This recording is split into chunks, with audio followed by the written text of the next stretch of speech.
감정은 밀려오는 파도와 같고, 감정은 밀려오는 또 밀려가는 파도와 같습니다. 순식간에 다가와서 우리의 영혼을 뒤흔들어 놓습니다. 그래서 하나님의 일을 하는 사람들은 감정의 파도를 뛰어넘어야 돼요. 흔히 두 가지 부정적인 감정이 양상이 나타나게 되는데, 하나는 교만이고 다른 하나는 자기 연민이라는 것입니다. 교만은 내가 하는 일이 잘 될 때, 그리고 결과가 아주 좋게 나올 때, 그러면 본격적으로 고개를 치켜들기 시작을 하죠. 내가 이렇게 대단한 일들을 성취했어. 이쯤 되면 나는 정말 훌륭해. 다른 사람들이 나를 존경해야 마땅해 라는 생각을 합니다.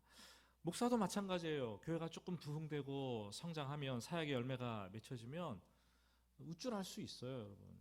인간적인 우쭐할 수, 누구나 다 마찬가지입니다. 하나님을 한다고 하지만 우린 그런 감정에서 벗어나기가 그렇게 쉬운 것은 아니죠. 반면 자기 연민은 일을 열심히 하는데 다른 사람들이 인정해 주지를 않아요. 알아주지를 않는 거예요. 그때 찾아옵니다. 내가 일을 이렇게 열심히 했는데 아니 나를 몰라줘? 내가 이제까지 얼마나 많은 희생을 했는데 나를 인정해 주지 않아? 아무도 나를 알아주지 않잖아. 낙심이 찾아오죠. 그러면 영적인 탈진을 하고 또 오랜 시간 보이지 않게 잠수를 탈 수도 있습니다. 여러분 어떤 성향의 사람들이십니까? 교만하십니까? 자기 연민에 쉽게 빠지십니까? 우리는 항상 주님께서 부르셔서 천국에 가는 그날까지 주님, 나는 2% 부족한 사람입니다. 이런 고백을 해야 돼요. 그렇지 않으면 우리는 흔들릴 수밖에 없어요. 이 교만이나 자기 연민은 일이 다 끝났을 때, 또 일이 거의 다 완성되어 갈 때 두드러지게 나타나는 고질적인 영혼의 질병입니다. 문제는 사탄이 바로 이 시점을 놓치지 않는다라는 거예요. 이 시점은 사탄이 우리를 공략하기에, 하나님의 사람들을 공략하기에 가장 좋은 시간이라는 거죠. 우리를 넘어뜨리기 위해서 이 순간에 엄청난 시험과 거대한 시험을 걸어옵니다. 예수님도 공생애가 다 끝나가는 그 시점, 십자가를 져야 되는 그 시점에서 사단이 십자가를 지지 말라고 가장 큰 이 시험을 걸어오지 않았습니까? 우리가 뭔가 시작할 때에는 신경을 곤두세우고 있어요. 집중하고 있어요. 열심을 내고 있어요. 경계를 하고 있습니다. 그러나 마지막이 되면 우리는 힘이 딸려요. 손에 힘이 빠지고 손이 풀려서 탈진되고 긴장을 풀게 됩니다. 그때가 가장 위험한 때예요. 일을 거의 맞춰줄 때. 많은 교회들도 교회를 다 짓고 나서 교회가 풍비박산되는 경우도 얼마나 많이 있습니까, 여러분? 처음에는 으쌰으쌰 잘해보자 마음을 모아요. 그러나 일이 진행돼가면서 인간적인 감정에 이 소용돌이 속에 빠져서 시험에 들게 되죠. 그래서 바울 사도께서 우리에게 그런 권면을 했어요. 그런즉 선줄로 생각하는 자는 넘어질까 조심하라. 섰다고 생각되십니까? 이쯤 하면 됐지 생각되십니까? 그러면 그때부터 우리는 사탄의 노략물이 되는 거죠. 대적들의 방해 때문에 도저히 끝날 것 같지 않던 예루살렘 성벽 공사가 놀랍게도 52일 만에 거의 다 마쳐집니다. 성벽 길이가 3km나 되는 긴 길이었는데 낮에는 공사를 하고 밤에는 보초를 쓰고 한 손으로는 일을 하고 한 손으로는 병기를 잡고 일하면서 기도하고 기도하면서 일하면서 빠른 속도로 진행했습니다. 설상가상 흉년이 들었지만, 그래서 먹고 살기도 힘들었지만 마음 들여서 마음을 모아서 참여를 했습니다. 이제 문짝만 달면 완전히 다 성벽공사가 끝나는 그런 시점이 되었습니다. 1절 마지막 부분을 보시면 그때는 내가 아직 성문을 달지 못한 때였더라. 구부등선을 넘었어요. 성문만 갔다가 그냥 쫙 하고 달아내면 되는 거예요. 바로 그때 이 느헤미야에게 생각지도 못했던 이 거대한 시험이 오늘 말씀을 통해서 몰려오게 되는 것을 우리는 봅니다. 이제까지 성벽 재건을 방해했던 대적들, 이웃집 사촌들이죠. 사마리아의 총독이었던 산발란, 그의 부관이었던 도비야, 그리고 아랫지방 아라비아 지역의 게셈, 이 소식을 듣고 매우 분해하고 당황스러워합니다. 그리고 마지막까지 어떻게든 이 일을 막아보려고 머리를 짜내고 음모를 꾸미기 시작을 합니다. 그의 첫 번째 계략은 무엇입니까? 2절 말씀입니다. 2절 말씀을 우리 한번 같이 읽어보겠습니다. 산발락과 게셈이 내게 사람을 보내어 이르기를 오라 우리가 오노 평지 한 촌에서 서로 만나자 하니 실상은 나를 해하고자 함이었더라. 이 성벽 공사를 조롱하고 비웃고 방해하던 대적들은 이제 태도를 바꾸어서 느헤미야에게 화해의 제스처를 취합니다. 우리 한번 만나자. 우리 만나서 대화로 문제를 풀어나가자. 분위기 좋게 평화협상을 하자. 이렇게 얘기를 합니다. 하지만 실상은 느헤미야를 유인해서 암살하려는, 살해하려는 그 계획이 숨겨져 있었습니다. 느헤미야가 버티고 있는 한 아무리 여러 각도로 공격을 해도 이 공사를 중지할 방법이 없다는 것을 깨달은 그들은 이제는 집중적으로 마지막으로 느헤미야를 한번 공격해보자, 지도자를 쓰러뜨려보자 라는 결단을 하고 시도를 하고 있습니다. 여러분, 눈에는 보이지 않지만 사탄은 하나님의 교회를 공격합니다. 지금 교회들은 무수한 공격을 끊임없이 직면하고 있습니다. 악한 영들이 성도들을 다양한 루트와 방법을 통해서 계속해서 공격을 하고 있어요. 여러분은 물리적인 고통이나 어려움들, 환경의 어려움들이 발생할 때 그냥 단순하게 이거는 그래 뭐 이런 일이 있으니까, 이게 아니라 영적인 관점에서 이게 어떤 공격인가, 어떤 시험인가, 하나님의 테스트인가, 이런 것들을 점검해 내야 돼요. 교회를 해하려는 사탄의 음모와 핵심 전략은 지금 핵심 전략이라고 한다면 교회 지도자들을 무너뜨리는 거예요. 그게 가장 빠르잖아요. 목자를 그냥 치면 양떼들은 다 흩어지는 거예요. 그거보다 쉬운 게 어디 있습니까? 양떼를 한 마리 한 마리 야금야금 잡아먹는 것보다 목자를 그냥 한 번에 탁 치면 양떼들이 다 흩어져서 뿔뿔이 흩어지는 거죠. 가정도 마찬가지입니다. 아버지들이 무너지면 가장이 무너지면 가정도 무너지는 거예요.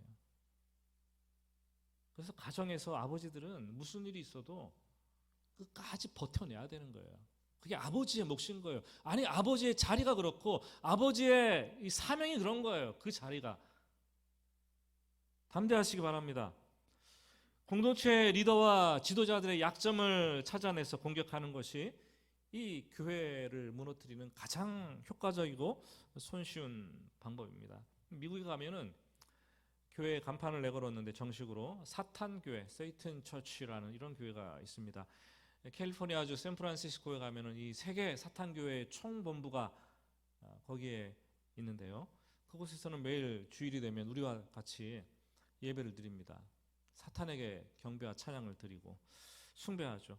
그리고 전 세계 기도를 하는데 전 세계 기독교 지도자들을 시험에 들고 그들을 무너뜨리게 해달라고 기도를 합니다. 영적으로 타락해서 무너지게 해달라는 기도를 간절히 드립니다. 여러분, 저는 목사인 저를 위해서 성도님들에게 기도해달라는 부탁을 하는 것을 별로 좋아하지 않아요. 왜냐하면 저의 특권과 제사장적인 임무가 제가 성도들을 위해서 기도하는 거고 성도들을 위해서 하나님께 중보하는 것이라고 생각하기 때문입니다. 하지만 오늘 본문을 빌어서는 여러분들에게 목사를 위해서, 교육자를 위해서 강력하게 기도해 달라고 부탁을 드립니다. 왜냐하면 목사는 사탄의 제1순위 타겟이에요. 타겟. 한 명의 목사를 무너뜨리면 교회 하나가 무너지는 거죠. 그 식은 죽 먹기죠. 그거는 여러분들이 할 수만 있다면 교회 목사와 사역자들을 가슴에 품고 긍휼히 여기면서 기도해 주시기를 부탁을 드립니다. 혹 신앙생활 하시면서 제가 미워질 때도 있을 거예요. 오해도 있을 수도 있고. 그렇지만 여러분, 저도 기도가 필요한 사람이고, 저도 여러분의 섬김이 필요한 사람이고, 그래야 제가 바로 설 수 있지 않겠습니까? 여러분의 집과 여러분의 자녀들, 여러분들의 가정을 위해서 10번 기도하는 동안 적어도 한 번쯤은 목사인 저를 기억하면서 기도의 11조를 하나님께 드려주신다면 제가 참 행복한 목사가 될 거라는 그런 생각을 해봅니다. 목사와 또 그렇다고 저만 위해서 기도하면 안 돼요. 우리 목사님들 있고 사역자들이 있는데 그분들과 그분들의 가정을 위해서 여러분들이 기도해 주시길 바랍니다. 그게 교회를 지켜내는 것이고 그게 교회를 파수하는 가장 좋은 방법입니다. 지금 대적들이 느헤미야에게 어디에서 만나자고 제안을 합니까? 2절 말씀을 다시 한번 자세히 들여다보시면, 오라 우리가 오노평지 한촌에서 서로 만나자. 오라 오노평지에서 우리가 만나자. 느헤미야가 갔습니까? 안 갔습니까? 느헤미야가 왜 안 갔나요? 느헤미야가 그 소식을 들었을 때 만나자는 장소가 수상해서 되묻습니다. 어디에서 만나자고? 그들이 말합니다. 오노평지요. 느헤미야가 그래서 거절했어요, 여러분. 노 그랬잖아요. 그래서 안 가는 거예요. 우스갯소리지만 이 오노평지는 유다 예루살렘과 유다 지역과 그 위에 산발랏이 다스리고 있는 사마리아 지역의 접경 변방에 있는 한 조용한 시골 도시입니다. 걸어서 예루살렘으로부터 꼬박 35km 정도를 가야만 도착하는 거리였어요. 그곳에는 군사를 매복하고 있다가 적을 유인하고 괴멸시키기에 안성맞춤인 장소가 바로 오노 평지였습니다. 느헤미야는 이 대화를 빙자한 살해 음모가 있다는 것을 직감적으로 깨달아 알 수가 있었습니다. 그래서 가지 않습니다. 이렇게 답변을 하죠. 3절 보면, 내가 곧 그들에게 사자들을 보내어 이르기를 내가 이제 큰 역사를 하니 내려가지 못하겠노라. 어찌하여 역사를 중지하고 너희에게로 내려가겠느냐. 이 급히 내려와달라는 요청을 받았지만 성벽 재건에 이 공사하는 일이 너무나 중차대한 일이고 이것이 나의 사명이고 내가 이 일에 집중해야 하기 때문에 내려갈 수 없다. 어찌하여 내가 내려가겠느냐. 못 내려가겠다라고 단호하게 거절을 합니다. 여러분, 우리는 일에 치여서 살아가고 있어요. 현대인들은. 지금도 여러분들의 머릿속에는 말씀을 듣지만 내가 해치운 일들, 내가 해야 될 일들, 그것들을 머릿속에 고민하면서 염려하고 있는 분들도 더러 있을 수도 있어요. 우리 사람들은 이미 해치운 일들과 또 앞으로 해야 될 일, 그 일들 사이에 긴장 속에서 하루하루를 살아가고 있어요. 근데 그 여백을, 그 일과 일 사이의 여백을 좀 잘 누리고 길게 누린다면 우리는 좀 더 행복한 사람이 되는 것이고, 여백이 없이 일과 일에 치여 산다면 우리는 불행한 인생을 사는 거잖아요. 어떤 일들은 시간을 다투면서 풀어내야 될 급한 일이고, 어떤 일들은 급하지는 않지만 정말로 중차대한, 중요한, 놓쳐서는 안 되는 일일 수도 있습니다. 때로는 이 급한 일과 이 중대한 일, 중요한 일이 겹쳐져서 한꺼번에 우리에게 몰려올 때가 있어요. 그럼 마음이 안달나고 급하게 되죠. 그때 보통 사람들은 결정을 합니다.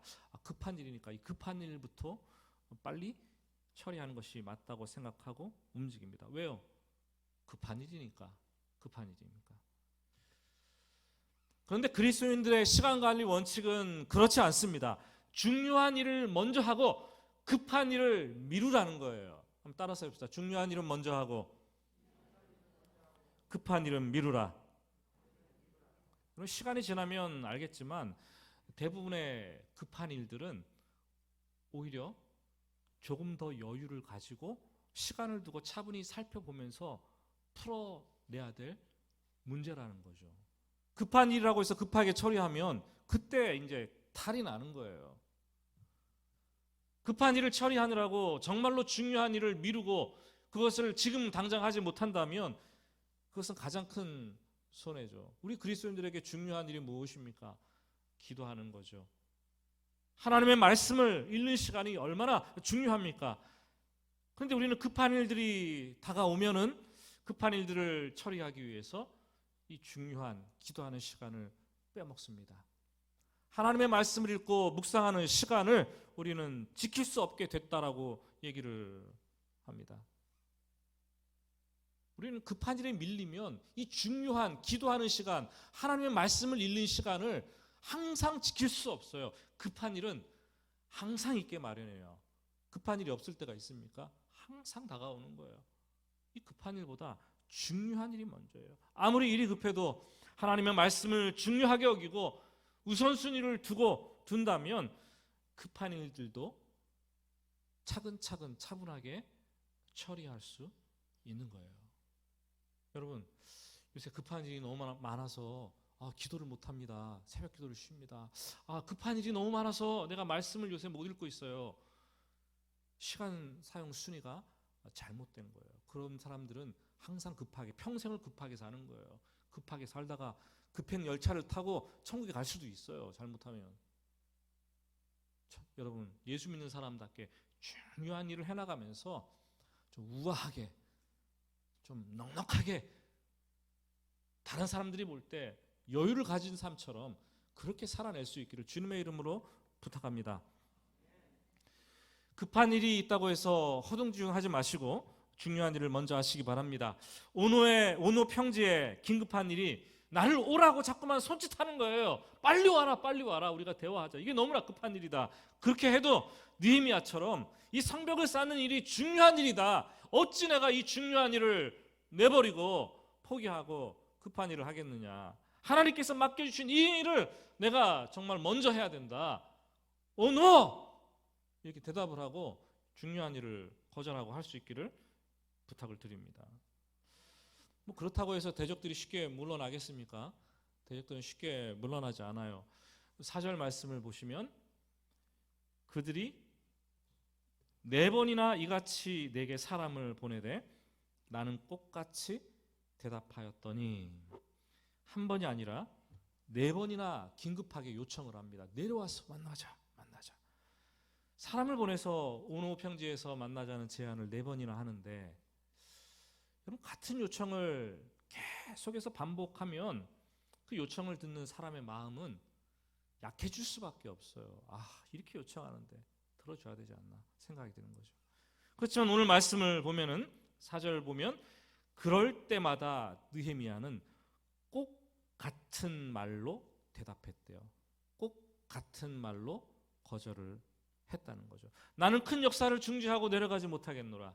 나는 큰 역사를 중지하고 내려가지 못하겠노라. 정말 못하겠노라.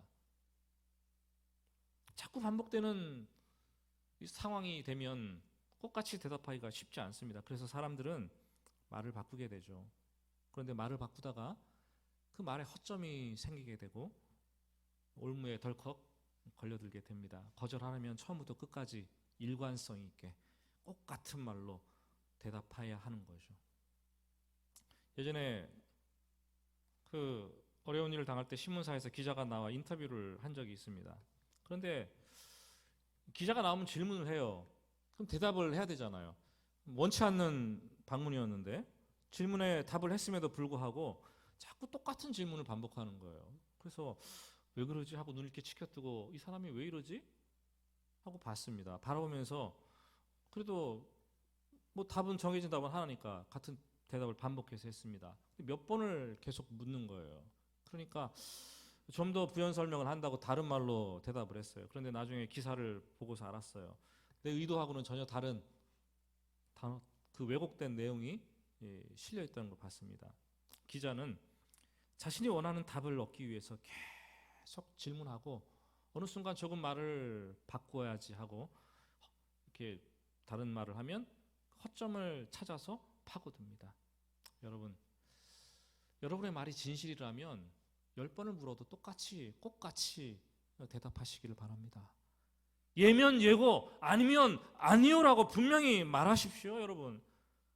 말을 덧붙이는 이 실수를 하지 마시기 바랍니다. 상황을 모면하기 위해서 하는 거짓말은 아예 생각이랑 하지 마시기 바랍니다. 유혹하고 떠보는 어떤 질문 앞에서도 할 말을 성령 하나님께서 우리 입에 넣어 주신다라고 말씀을 하셨습니다. 그 성령 하나님께 구하고 흔들리지 마시기 바랍니다. 영적 전쟁은 10번 잘 견디다가도 한 번 넘어지게 되면 큰 타격을 받는 거예요. 신앙생활은 그 한 번을 위해서 깨어있는 것이고 그 한 번을 위해서 경건의 훈련을 계속해서 해나가는 거예요.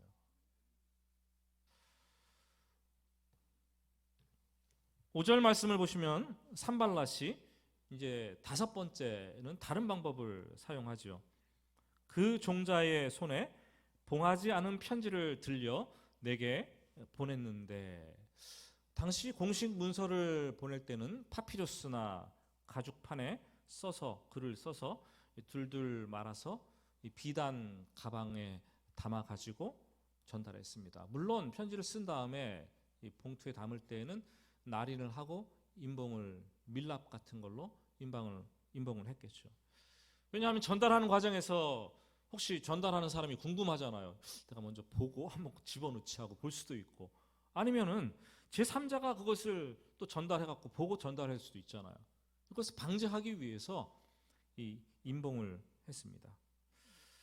그런데 산발랏이 봉하지 않은 편지를 들려서 보냈다라고 얘기를 해요.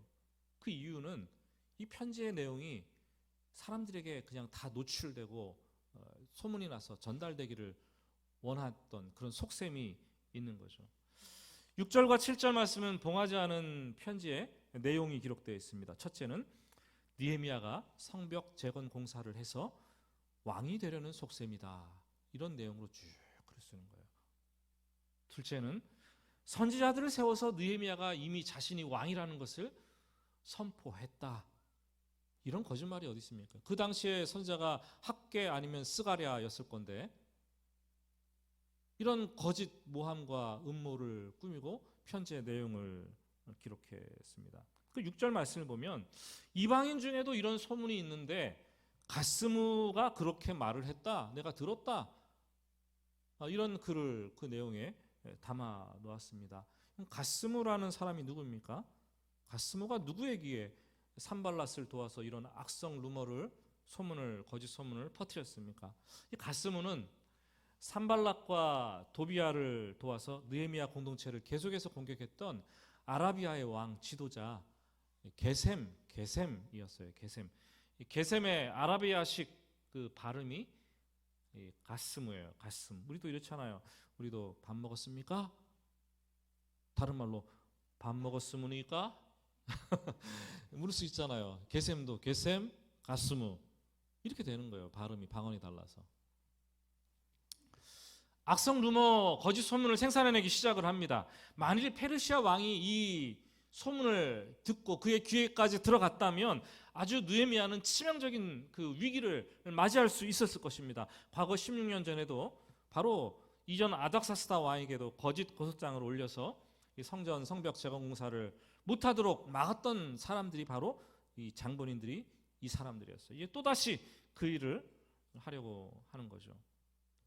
여러분, 참 소문이라는 거 참 무섭습니다. 여러분, 소문이 거짓인 것인지도 아는데 그 소문을 마치 산불이 나서 진화하기 어려운 것처럼 진화하지 못할 때가 많잖아요. 나에 대한 소문이 막 여기저기서 떠돌아다니는데 거짓 소문인데 분명히 자기는 알잖아요. 근데 이걸 진화하지 못하고 막 소문이 산더미처럼 막 불어나갈 때 참 어떻게 하십니까, 여러분들은? 그때 무성한 소문이 이렇게 퍼진 이유가 도대체 무엇입니까? 소문을 낸 사람이 왜 소문을 냅니까? 소문을 낸 그 사람이 그 얘기를 하고 싶기 때문에 그런 소문을 내는 거죠. 두 가지 변수가 있을 수 있어요. 자기가 소문을 만들어 놓고 지어 놓고 소문을 들었다고 얘기를 합니다. 여러분 그런 경우 있으시죠? 자기 생각인데 말하기 그러니까 누구누구한테 소문을 들었다 얘기를 합니다. 그리고 한 사람에게 단지 들은 걸 가지고 많은 사람들이 그렇게 하더라 라고 얘기를 하는 거예요. 그러면 소문을 들은 당사자가 이게 듣게 되면은 이게 발끈하게 되죠. 화를 내게 되고 속에 있는 감정이 훅 올라와 가지고 자기도 모르게 맞대응을 하게 되는 거예요. 그러면 지는 거예요. 지는 거죠. 지는 거. 누군가 거짓 소문을 퍼뜨려서 여러분들이 발끈하고 대항한 적이, 감정적으로 대항한 적이 있으세요? 아니면 거짓 소문 때문에 난처한 궁지에 몰리고 밤을 지새우면서 염려하고 걱정한 적이 있으십니까? 한숨도 몇 날 며칠을 자지 못하고 그 거짓 소문 때문에 마음 아파하신 적이 있으십니까? 여러분 아십니까? 얼마나 많은 목회자들이 그렇게 마음이 아프고 상처를 받는지, 여러분 얼마나 많은 성도들이, 교회 성도들이 그런 거짓 소문과 루머 때문에 상처를 입고 에너지를 낭비하고 만신창이가 되어 넘어지는지.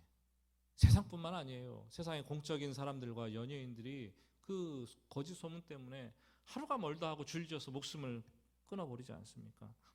여러분, 그리스도인들은 이 거짓 소문 앞에서 담대해야 되는 사람들이에요. 우리는 이 소문을 너무 쉽게 믿어서는 안 되는 사람들이에요. 여러분 제발 이 카더라라는 이 소문에 현혹되지 마시기 바랍니다. 저와 여러분은 거짓 소문을 퍼뜨리는데 이 조금이라도 기여하는 그런 일들을 해서는 안 되는 사람들이에요. 아니면 말고라는 식의 생각으로 상대방을 말하는 것은 두 번 죽이는 것이죠. 우리는 흔히 아니 땡 굴뚝에 연기 날까 이렇게 말을 하잖아요. 그런데 요즘은 이 굴뚝에 연기뿐만 아니라 대형 화재도 발생해요. 여론이 그런 거예요. 소문이 그런 거예요. 한 사람을 매장시키고 죽이는 일은 시간 문제예요. 시간 문제. 저도 목회를 하면서 소문들이 막 들려오기 시작해요. 가끔 그러죠. 안 들리겠습니까? 왜? 근데 10개 중에 9개는 다 정말 황당한 말들이고 그런 거예요. 그러면 고민이 되죠. 아니 왜 이렇게 나를 생각을 하실까? 나에게 직접 물어보면 될 텐데. 그렇다고 제가 들었는데 감정이 발끈 올라와가지고 가서 따지고 묻겠습니까, 여러분? 저도 소가리를 합니다. 안 그런데 그렇다 그러니까. 그래도 가서 물으면 일이 커지는 거예요. 그죠? 그냥 기도하는 것뿐이에요. 하나님께. 여러분, 소문을 들었을 때 누구에게 어떤 모임의 사람들에게 이것을 퍼다 나르기 전에 제발 그 소문이 사실인가를 좀 확인하세요. 확인하시기 바랍니다. 확인하지 않으면 실수를 합니다. 확인하는 가장 좋은 방법 중에 하나는 뭐 나중에 해야 될 일이겠지만 당사자에게 물어보는 거예요. 물어보지도 않고 소문을 낸다면 이거는 걷잡을 수 없이 커진 일이 되고 책임도 따르게 되겠죠. 소문을 듣고 확인을 했는데 설령 그것이 진실이라고 해도, 사실이라고 해도 내가 그 소문을 또 퍼뜨리면 하나님께 영광을 가리고 나도 그렇고 그 당사자에게도 덕이 되지 않는다면 어떻게 해야 돼요? 그 소문은 그냥 묻어두는 게 맞아요. 우리는 그게 참 어려운 거예요. 그렇죠? 성도의 교제라고 하면서 기도 제목을 나눈다고 하면서 그런 명목하에 우리는 소문의 날개를 잡고 답니다. 그리스도인들은 소문을 너무 쉽게 믿어서도 안 되는 사람들이고 소문을 퍼다 날라서도 안 되는 사람들이고 이 소문을 내는데 조금이라도 기여해서도 안 되는 사람들이에요. 그런데 쓰임받아서는 안 되는 사람들이죠. 교회 안에서 이런 원칙들이 지켜진다면 모임에서 왜 상처를 받고 그 모임이 왜 깨지고 성도들끼리 반목하고 질시하는 일들이 왜 일어나겠습니까, 여러분? 교회는 세상과 좀 달라야겠죠. 달라야겠죠. 뭐부터 달라야 돼요? 입부터 달라야 돼요. 우리 성도님들의 행동부터 달라야 돼요. 생각이 달라져야 돼요. 소문보다 신앙 간증을 하시기 바랍니다. 소문보다 하나님의 말씀을 나누는데 익숙하고 즐거워하시기를 예수님의 이름으로 축복합니다. 이 느헤미야가 어떻게 대응을 합니까? 아주 심플합니다. 지나친 자기 방어를 하지 않습니다. 8절 말씀 보시면 내가 말한 바 이런 일은 없는 일이요 내 마음에서 지어낸 것이라. 그는 사실이 아니라고 억울하다고 이 발끈해가지고 동네방네 다 다니면서 만나는 사람들에게 아니다 아니다라고 막 설명을 하지 않습니다. 흥분해서 막 큰 소리 그리고 긴 소리 내지 않습니다. 변명을 늘어놓지도 않아요. 처음에는 느헤미야가 얼마나 억울했겠습니까? 분한 마음이 솟구쳤겠죠. 그렇지만 이건 시간 낭비다. 곧 마음을 가라앉히고 초연하게 앉아서 하나님께 기도를 합니다. 그 기도가 바로 9절 말씀이에요. 9절 말씀 우리 같이 읽어보겠습니다. 이는 그들이 다 우리를 두렵게 하고자 하여 말하기를 그들의 손이 피곤하여 역사를 중지하고 이루지 못하리라 함이라. 이제 내 손을 힘있게 하옵소서 하였노라. 그 마지막 뒤에 따라붙은 그 한 절, 이제 내 손을 힘있게 하옵소서, 그것이 느헤미야의 한 절 기도입니다. 기도밖에 할 수 없었어요. 기도가 최선의 해결책이라는 것을 알았습니다. 여러분, 근거 없는 소문이 떠들 때마다 우리 기도합시다. 악성 루머가 퍼질 때마다 하나님께 기도합시다. 주님, 이제 내 손을 힘있게 하여 주시옵소서. 그 소문에 넘어지지 마시기 바랍니다. 오늘 말씀을 마치면서 본문과 관계된 이사야 35장 3절과 4절 말씀을 한번 찾아보겠습니다. 이사야 35장 3절과 4절 말씀 우리 같이 한 목소리로 읽겠습니다. 너희는 약한 손을 강하게 하며 떨리는 무릎을 굳게 하며 겁내는 자들에게 이르기를 굳세어라, 두려워하지 말라. 보라, 너희의 하나님이 오사 보복하시며 갚아주실 것이라. 하나님이 오사 너희를 구하시리라 하라. 이사야 선자의 예언이에요. 이스라엘 백성들이 나라를 멸망하고 나라가 멸망하고 포로로 끌려갔을 때 죽을 고생을 다 하겠지만 포로에서 반드시 돌아오게 될 것이다 라는 예언을 하면서 이 말씀을 주었습니다. 그때 하나님께서 너희의 약한 손을 강하게 할 것이고 너희의 떨리는 무릎을 굳게 할 것이다 말씀을 해주는 거예요. 실제로 이 느헤미야와 이스라엘 백성들이 포로에서 귀환을 해서 고향인 유다로 예루살렘으로 돌아왔습니다. 돌아왔을 때 거기에는 손에 맥이 풀리고 힘이 빠지는 일들이 비일비재했어요. 무릎이 떨리는, 사시나무 떨리듯이 떨리는 일들이, 순간들이 산 넘어 산처럼 다가왔습니다. 두려움이 엄습해올 때가 한두 번이 아니었습니다. 여러분, 우리도 요즘 그렇잖아요. 두렵죠. 인생이 두려운 거니까. 산 넘어 산이 인생 아니에요? 하나 해결하고 나면 또 하나 두려운 것이 다가오고 더 큰 일들이 다가오고.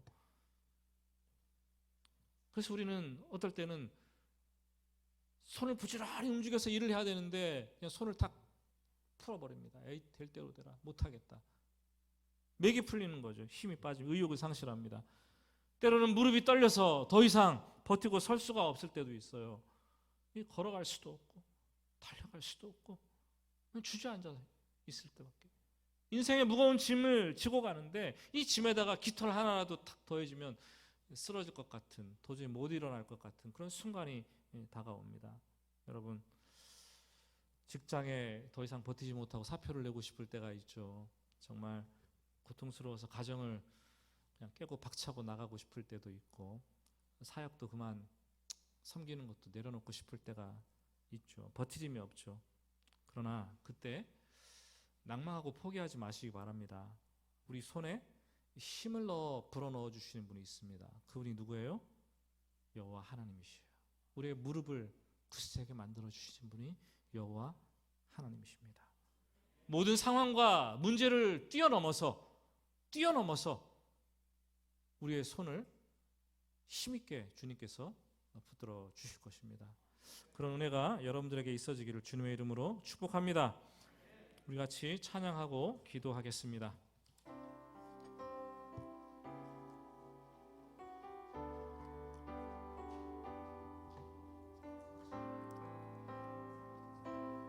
오래된 찬송이긴 한데요, 저는 이 찬송을 예전에 젊었을 때 뜻도 모르고 그냥 불렀던 것 같아요. 그런데 이 찬송을 나이가 좀 들어서 불러보니까 신앙 고백이 되는 것 같더라고요. 여러분도 마음을 모아서 우리 한번 작은 목소리로 불러보겠습니다.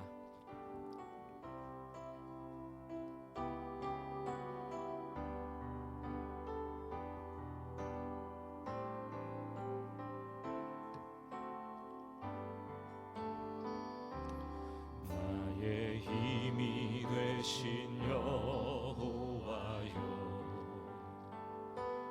내가 주님을 사랑합니다. 주는 나의 반석이시며 나의 요새시라. 주는 나를 건지시는 나의 주, 나의 하나님, 나의 피할 바위시요, 나의 방패시라. 나의 하나님, 나의 하나님,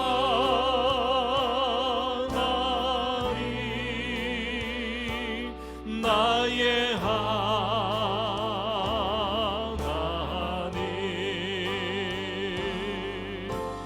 구원의 뿌리시요, 나의 산성이라. 나의 하나님, 나의 하나님,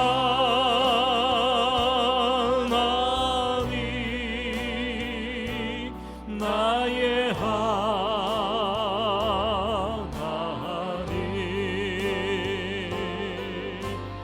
그는 나의 여호와, 나의 구세, 생명이신 나의 여호와여, 생명이신 여호와여, 내가 주님을 찬양합니다. 주는 나의 사랑이시며 나의 의지시라. 아멘. 주는 나를 이끄시어 주의 길 인도하시며 나의 생의 목자 되시니 내가 따르리. 우리 나의 하나님을 선포합시다. 나의 하나님,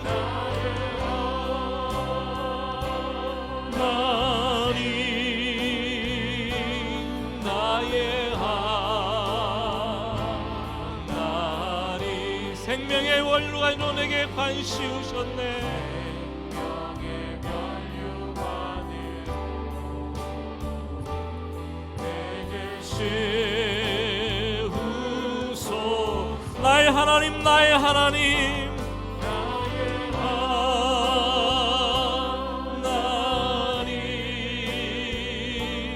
나의 하나님,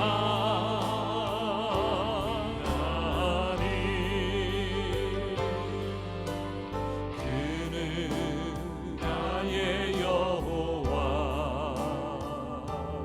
나의 구세주. 기도할 때에 이런 기도를 하나님께 올려드립시다.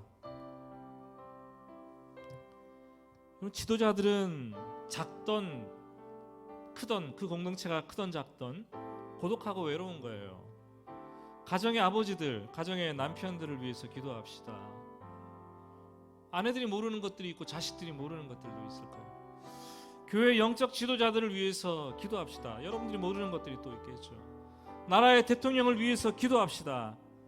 그들은 강한 것처럼 보이지만 사탄이 가정을 허물어뜨리기 위해서, 교회를 허물어뜨리기 위해서, 나라를 허물어뜨리기 위해서 가장 강력하게 도전해오는 목표물이 바로 그들입니다. 그들은 영적 전쟁의 최일선에 선 사람들이에요. 여러분, 남편은 매일같이 일터로 달려가서 돈만 벌어오는 목석 같은 존재가 아닙니다. 그 안에 고통이 있고 아픔이 있고 눈물이 있고, 목회자는 상처받지 않고 입만 벌리면 설교가 쏟아져 나오는 그런 사람이 아닙니다. 눈물이 있고 아픔이 있고. 대통령의 그 자리가 얼마나 고독한 자리입니까, 여러분? 누구에게 하소연을 하겠습니까, 여러분? 모두 강한 것처럼 보이지만 너무나 연약한 사람들이에요. 하나님, 그들의 손을 힘있게 하여 주시옵소서. 또 우리 인생을 살면서 세상이든 교회 안이든 거짓 소문과 언어폭력에 얼마나 시달리고 고통을 받습니까? 그것 때문에 잠 못 이루고 아파하고 만신창이가 되고, 혹시 내가 이 소문의 진원지가 아닙니까? 내가 소문을 퍼다 나르는 사람이 아닙니까? 내가 거짓 소문을 너무나 쉽게 믿고 거기에 흥분되는 사람은 아닙니까? 주님, 나의 감정과 입술을 지켜주시고 내가 선한 말, 선한 일을 할 수 있도록 쓰임받게 하여 주시옵소서. 우리 주님의 이름을 같이 부르고 기도하겠습니다. 주여, 아버지 하나님 간절히 기도합니다. 아버지 오늘 말씀을 듣고 기도하면서 참으로 아버지 하나님께 기도할 것이 무엇인가 다시 한번 되짚어봅니다. 성령 하나님께서 우리를 만져주셔야겠습니다. 우리는 힘들고 넘어질 수밖에 없고 고독하고 영적으로 나약한 사람들입니다. 아버지 하나님, 우리를 붙들어 주시기를 간절히 바랍니다. 특별히 가정의 아버지들과 가정의 아버지 하나님이여 남편들, 교회 영적 지도자들, 이 나라의 위정자들과 대통령이 굳건하게 설 수 있도록 하나님 지켜주시옵소서. 그 자리가 믿음을 가지고 아버지 하나님을 급하게 싸우면서 지켜내야 될 자리인데 힘이 듭니다. 어렵습니다. 공고합니다. 매일같이 사단의 아버지는 시험과 전쟁에 노출됩니다. 영적 전쟁의 최일선에 서 있습니다.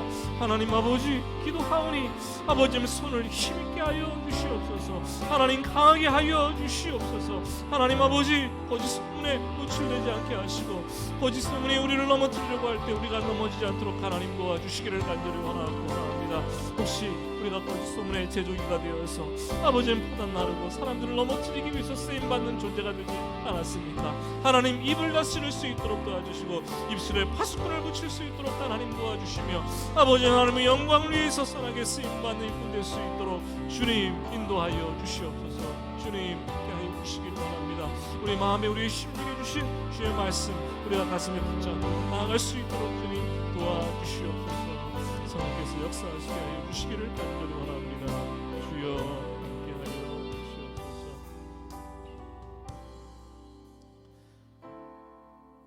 하나님 아버지, 주의 말씀이 쓰나 다르나 내 것으로 받게 하시고 내 삶을 돌아보게 하시며 주의 말씀의 거울에 비춰보는 오늘 이 예배 시간 되게 하여 주시옵소서. 아프다면, 찔리다면, 잘못된 것이 있다면 고치게 하시고, 내가 너무나 연약해서 손에 힘이 쭉 빠지고 무릎이 떨릴 때가 여러 번 있었다면 주님께 간구하여서 흔들리지 않는 신앙생활 할 수 있도록 주여 인도하여 주시옵소서. 예수님의 이름으로 기도드립니다. 아멘.